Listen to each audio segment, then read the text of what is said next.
So syndication is an SEC-regulated offering.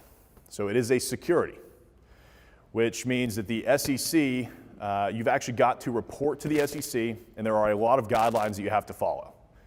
So highly recommend before you ever do your first syndication, go out and find a syndication attorney that can walk you through that process, because there are several things that several lines you do not want to cross when it comes to that, because if you do, it could open you up to personal liability for anything that happens on the property, which you never want to have happen, because that could literally and financially ruin you.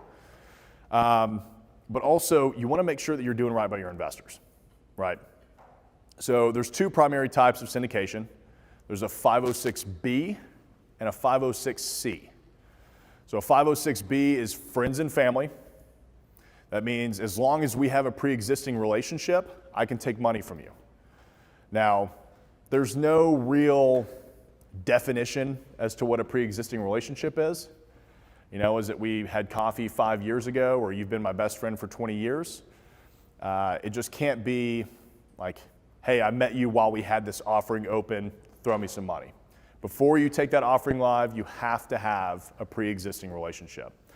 So what I do to get around that is every investor, anybody that's potentially interested in investing with me, I get them on the calendar and I keep a record that we have met, right? So I always save their number in my phone. I save, how we met, where we met, make sure that that's on my calendar, whether that's a 30-minute phone call, 15-minute phone call, coffee, lunch, drinks, doesn't matter. I always want to make sure that I have that pre-existing relationship. That's also important for you as well, because you want to know if the person that's going to be giving you money is going to be a total pain in the ass when it comes to this deal, right? Because if they're asking all these questions and you can clearly tell they don't know anything about real estate investing, one, that's not somebody that you should be taking in your offering. But two, they're going to be the person that emails you every week asking what's going on. And I tell all of my investors up front, like, you're welcome to call me anytime, but just understand that if you do that, that's taking away from all of the time that I'm going to be spending on the project making it work, and we will get monthly and quarterly updates out to you as needed, right? So just set it and forget it. It's going to happen. So the important part about a 506B is that you don't have to be an accredited investor to give money to a 506B offering. You can take money, again, from anybody, as long as you have that pre-existing relationship. Now, the one drawback is that you cannot go out and market that offering. You can't share it on Instagram. You can't do a YouTube video about it.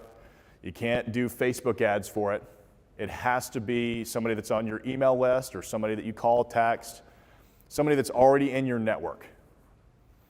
Now, a 506C offering is typically what you'll see on all the crowdfunding sites, right? Have you ever gotten onto Facebook and there's always an ad for an 18 IRR self-storage deal in Iowa, right?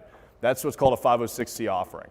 And they're able to market that to you because they can only take accredited investors. Does everybody know what an accredited investor is? Yeah, okay, for the most part. Yeah, so an accredited investor is somebody with a net worth of $1 million or more. And they make $250,000 or they make $250,000 a year, or I think it's $350,000 a year as a couple. Yeah, 200, 300. Okay, 200, 300. I'm sorry? Either or. You don't have to have both. Yeah. Yeah, because somebody can make $200,000 a year and spend it all. So that's what qualifies you as an accredited investor. So I could still take friends and family into those deals. I could still have a pre-existing relationship with them, but they have to meet that criteria. And there are third-party websites out there that verify that criteria for you. I highly recommend, I don't know them off the top of my head, but I do highly recommend using those websites to have their accreditation verified, because then the liability is on them and not on you. And you have no idea if you can verify whether that person's income is true or whether their net worth is true. So I always recommend using a third-party platform to check the accreditation status.